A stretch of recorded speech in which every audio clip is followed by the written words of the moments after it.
রাজকুমারী আর তার হারানো জুতো।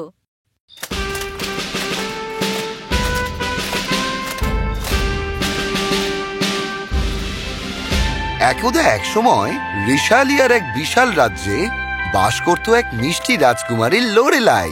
লরি, এটা ঘুমানোর সময় আর তার সাথে গল্পের সময়। লোরি পছন্দ করত জাদু নায়কদের গল্প আর তাদের সাহসিকতার গল্প।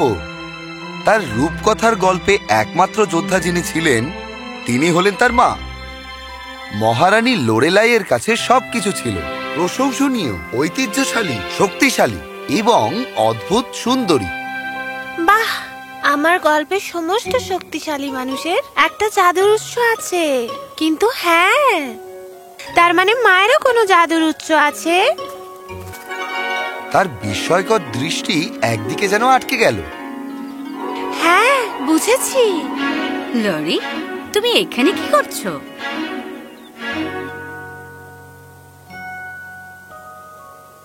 তুমি সত্যি অসাধারণ। তুমি কাউকে বা কোনো কিছুকেই ভয় পাও না। ও সোনা, তুমি কত সাহসী আর আত্মবিশ্বাসী। আর তোমার কি মনে হয় এই জুতো আমাকে শক্তিশালী আর আত্মবিশ্বাসী করে? হতে পারে। হয়তো কিছুটা।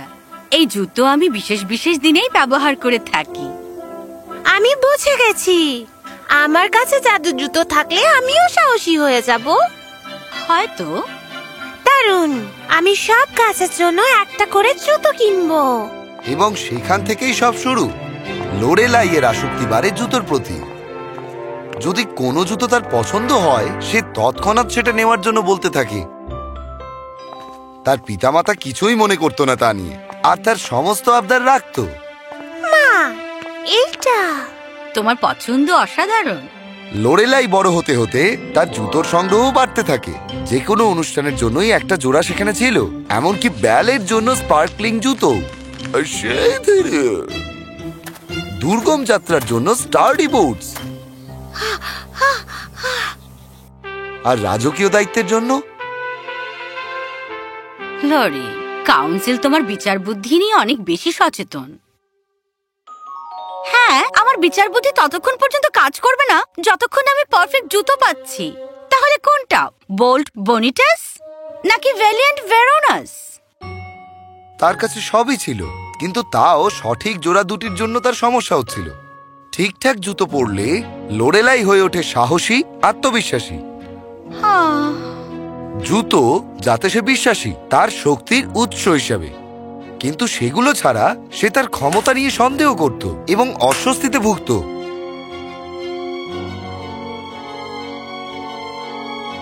লরি, বিদেশি প্রতিনিধিরা এসে গেছেন। তুমি এখানে কি করছো? আমি উপযুক্ত জুতো পাচ্ছি না। আমি যদি ব্যালে ফ্ল্যাটস পরি তাহলে ওরা আমাকে খুব দুর্বল ভাববে, আর আমি যদি গোল্ডেন হিলস পরি আমাকে খুব উগ্র দেখাবে। আমাদের 15 মিনিট দেরি হয়ে গেছে। ও না, আমার সময় সচেতন হওয়া উচিত ছিল। আমি পারবো না। তুমি কথা বলো ওদের সাথে। দাঁড়াও, মানে তুমি হচ্ছে রানী, আমি তো সামান্য রাজকুমারী। ওরা আমার সাথে কি কথা বলবে, তাই না? টাটা। লোরেলাই। লোরেলাইয়ের এই ইচ্ছে তার জেদে পরিণত হলো। ধীরে ধীরে সে তার রাজকীয় দায়িত্ব অস্বীকারও করতে থাকে। রাজকুমারী, ডিউক আপনার সাথে চ্যারিটি ইভেন্ট নিয়ে কথা বলতে চান। মার্লিন, আমি এখন দেখা করতে পারবো না, কারণ আমার স্লিপার্স নষ্ট হয়ে গেছে। এটা আমার চ্যারিটি ইভেন্টের জন্য মানানসই ছিল। লোরেলাইয়ের শখ মহারানীকে চিন্তায় ফেলল। এটা এভাবে চলতে পারে না। ও বিশ্বাস করে যে ওর সমস্ত ক্ষমতা জুতোর উপরই নির্ভর করে। ওনাকে তো মনে করিয়ে দিতে হবে যে আত্মবিশ্বাস ওনার নিজের মধ্যেই রয়েছে, মহারানী। হ্যাঁ, কিন্তু কিভাবে? আমার একজন পুরনো বন্ধু রয়েছে, তানিয়া। ওর এক বিশেষ জাদুই ক্ষমতা আছে। জাদু? তোমার মনে হয় তানিয়া সাহায্য করতে পারবে? আমার বিশ্বাস সে পারবে। কিছুদিন পর রাজকুমারী বাজারে গেলেন। ও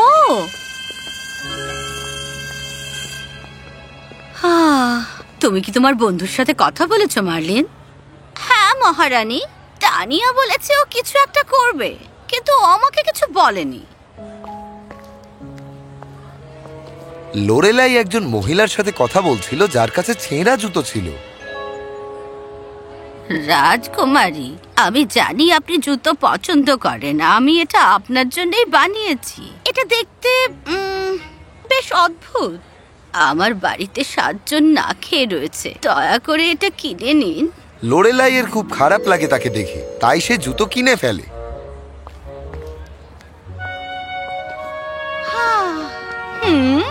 তাহলে এই হলো আমাদের রাজকুমারী। হ্যাঁ তানিয়া, তুমি এসব কি করছো? তোমার সাহায্য করছি ওই বাজে নোংরা জুতো বিক্রি করে। হ্যাঁ ওই জুতোয় মজার জাদু আছে, ওটা ওনাকে সাহায্য করবে। আমি বুঝতে পারছি না কিভাবে। বিশ্বাস রাখো, যেখানে জাদুর ব্যাপার আমি সবসময় সফল হই। তানিয়া একটা জিনিস ভুলে গেছিল, জুতো তখনই কোনো সঠিক জাদু দেখাতে পারবে যখন রাজকুমারী নিজেই আত্মবিশ্বাসী হবে। প্রাসাদে ফিরে সে তার কেনা জুতোর জন্য দীর্ঘশ্বাস ফেলে। আমার বিশ্বাসই হচ্ছে না যে আমি এটা কিনেছি। এটা তো দেখতেও ভালো না। হঠাৎই সে হাওয়ায় ভাসতে থাকে। ও এ কি? এটা কি হচ্ছে? জুতোগুলো তাকে আরো উপরে নিয়ে যায়। এটাতে জাদু রয়েছে। আমি উড়ছি। সে তার জানলা দিয়ে আকাশে উড়ে যায়। ও ও না না না! একটা জুতো হঠাৎই জঙ্গলে পড়ে যায়, যেখানে মালাগার নামের এক দুষ্টু জাদুকর তার জাদু পরীক্ষা করছিল।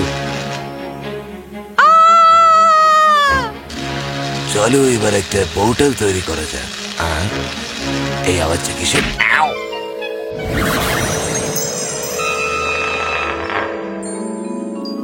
না, আমার জুতো! আরে না না! মনে হচ্ছে এই জুতোটার অসীম ক্ষমতা, কিন্তু এটা এলো কোথা থেকে? না!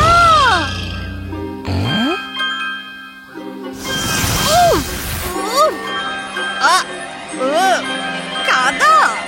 না না না! আমি জঙ্গলে, তাও আবার আমার অ্যাডভেঞ্চার জুতো ছাড়া। তোমার তো খুব খারাপ অবস্থা মনে হচ্ছে। লোরেলাই ঘুরে তাকালো এবং সে বড় বড় উজ্জ্বল চোখ দেখতে পেল। তুমি একটা প্যাঁচা। চতুর বালিকা, কিন্তু প্যাঁচারা তো কথা বলে না। এবং অহংকারী। না, যেও না প্লিজ। সে কাদা থেকে বেরোনোর জন্য অক্লান্ত চেষ্টা করতে থাকে। এটা আমি আশা করিনি।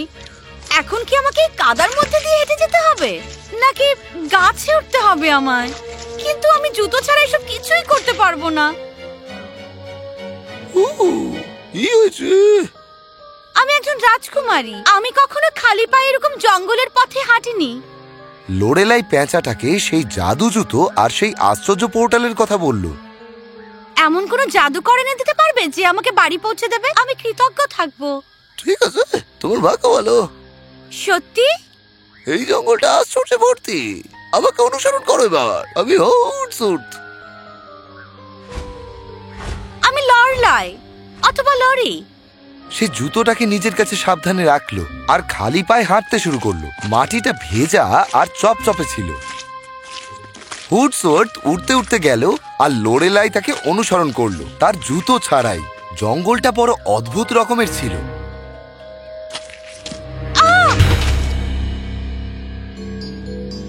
তোমার তাড়াতাড়ি যাওয়া উচিত। আমি কচ্ছপদের এর থেকে জোরে যেতে দেখেছি। আমি পারতাম যদি ট্রেকিং বুটস থাকতো। গভীর জঙ্গলে যেতে যেতে সে একটি জলের ধারার কাছে এলো। পার করো লড়ি, আমার ডানা খুবই ছোট তোমায় পার করতে। এটা তো সামান্য জল, কোনো বড় ব্যাপার নয়, আমি পার করতে পারবো, জুতো পরে বা জুতো ছাড়াও। জলের ধারা বেশি গভীর ছিল না, কিন্তু নিজের ভারসাম্য বজায় রাখা একটু কঠিন ছিল। ও ও উহ! আমি ভুলে গেছি এরকম ঠান্ডা জলে আর কবে হেঁটেছিলাম। দেখো, এর জন্য কোনো রকম জুতোর প্রয়োজন হয় না। তারা আবার চলতে শুরু করে, আর এবার তারা একটা বিশাল গাছের সামনে এসে দাঁড়ায়। আমার এখন ক্লাইম্বিং বুট চাই। ও ঠিক, জানো, মজা করে আমি প্রাসাদের দেয়াল পার করেছি। গাছের ছাল ধরে সে উপরে উঠতে থাকে এবং সাবধানতার সঙ্গে সে অন্য পারে পৌঁছেও যায়। হুডসওয়ার্থ, দেখো, আমার ভাগ্য এত খারাপ হতে পারে না। আরে পালাও!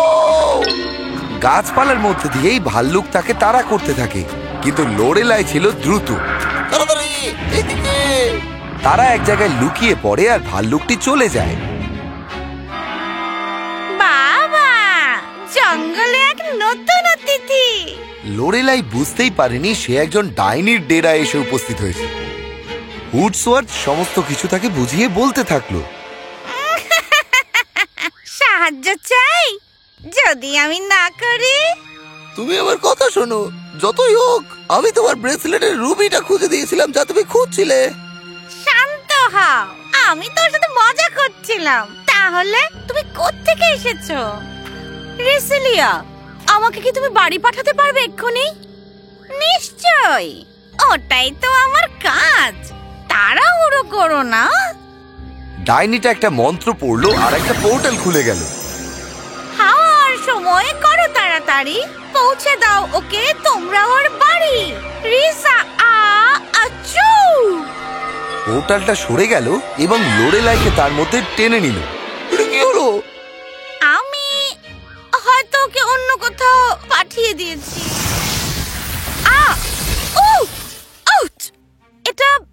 এটা আমার রাজ্য নয়। এই হঠকারিতার জন্য সে রিসার্চর একটা পার্বত্য এলাকায় এসে পৌঁছে গেল। আবার নয়। ইস, যদি আমার অ্যাডভেঞ্চার বুটস থাকতো। সে পাহাড় থেকে নিচে নামার চেষ্টা করতে থাকলো। তার পা ব্যথা হতে থাকলো, কিন্তু সে থামলো না এবং সে ছোট্ট একটা গ্রাম দেখতে পেল। ও, অবশেষে! সে দ্রুত গ্রামটার দিকে নেমে যেতে থাকলো। সেখানকার হাওয়ায় খাবার এবং সঙ্গীত ভেসে বেড়াচ্ছিল।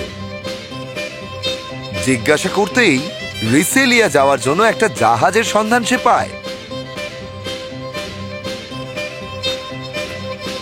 কিন্তু একটা পার্টির পর। পার্টি? আর আমি আমার ডান্সিং শুজ ছাড়া? সঙ্গীত যেন সম্মোহিত করছিল, আর গ্রামবাসীরা তাকে ভেতরে নিয়ে যায়। যদি খালি পায়ে জঙ্গলে হাঁটতে পারি, তাহলে এটাও অবশ্যই করতে পারবো। এই প্রথম সে তার অস্বস্তি অস্বীকার করলো। সঙ্গীত যতই মুগ্ধকর হলো, তার পা জোড়াও আস্তে আস্তে নাচতে থাকলো। আমি খালি পায়ে নাচছি। যেই পার্টি শেষ হলো, সে তার রাজ্যের দিকে ভেসে গেল। কিছুক্ষণ পর সে দেখতে পেল রাসেলিয়া খানিক দূরত্বেই। প্রায় বাড়ির কাছে। আমাকে আরেকটা জুতো খুঁজতে হবে। তুমি এটার কথা বলছো নাকি? কি? এই, এটা আমার। তুমি কে? আমার নাম ম্যালাগার, আর আমি ওই জোড়াটাও চাই যা তোমার কাছে আছে। ম্যালাগার কিছু একটা জাদু করে তার দিকে ছুড়ে দিল, কিন্তু লোরেলাই সেটা সরিয়ে দিল আর সেখান থেকে পালিয়ে গেল। তার কাছে রাখা জুতোটা জলজল করছিল, আর এটা তার আত্মবিশ্বাস বেড়ে ওঠা চিহ্নিত করছিল। তোমার ব্যাপারে আমি শুনেছি, রাজকুমারী লোরেলাই যে তার জুতো নিয়ে সর্বদা খুঁতখুঁতে, সেই জুতো ছাড়া কিছুই করতে পারে না।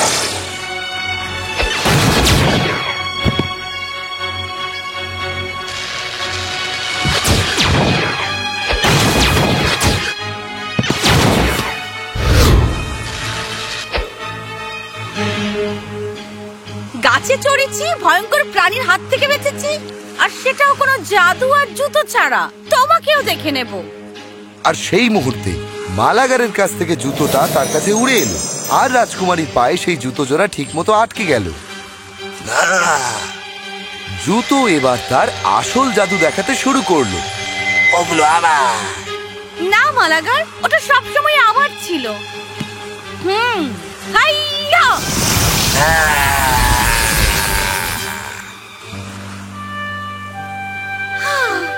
এবার বাড়ি যাওয়ার পালা। সে বাড়ির দিকে উড়ে গেল, যেন সূর্যও তার সামনে নত হয়েছিল। সে শীঘ্রই তার প্রাসাদে পৌঁছে যায়, আর সবাই তার কাছে দৌড়ে আসে। লরেলাই, শোনো মা, রাজকুমারী আপনার জুতোগুলোর জন্য খুবই দুঃখিত। প্রত্যেকে তাদের ভুল পরিকল্পনা তাকে বলতে থাকে। আমি খুব দুঃখিত লরি। মা, মার্লিন, আমি ঠিক আছি। আসলে আমি আগের থেকে অনেক ভালো আছি, শুধু একটু ক্লান্ত। ও, তোমাকে বিধ্বস্ত দেখাচ্ছে। এই প্রথম আমি শিখেছি যে জুতোই সবকিছু নয়। তাহলে আপনি কি বলতে চাইছেন? বলতে চাইছি আমি এখনো জুতো ভালোবাসি, কিন্তু ওদের উপর নির্ভরশীল নই। লোরেলাই রেসেলিয়াতে ফিরে এসেছিল একজন নতুন মানুষ হয়ে। সে হাঁটা চলা, নাচ এবং তার প্রত্যেকটা ক্ষমতা তার নিজের অনুযায়ী করত। সে এগিয়ে আসার জন্য প্রস্তুত ছিল, শুধুমাত্র তার পায়ে থাকা জুতোর কারণেই নয়, তার মনে থাকা অসীম সাহসের কারণে। কারণ সব শেষে কি পড়ে আছো সেটা প্রধান নয়, কি পদক্ষেপ নিচ্ছ আর নিজের কতটা আত্মবিশ্বাস সেটাই প্রধান।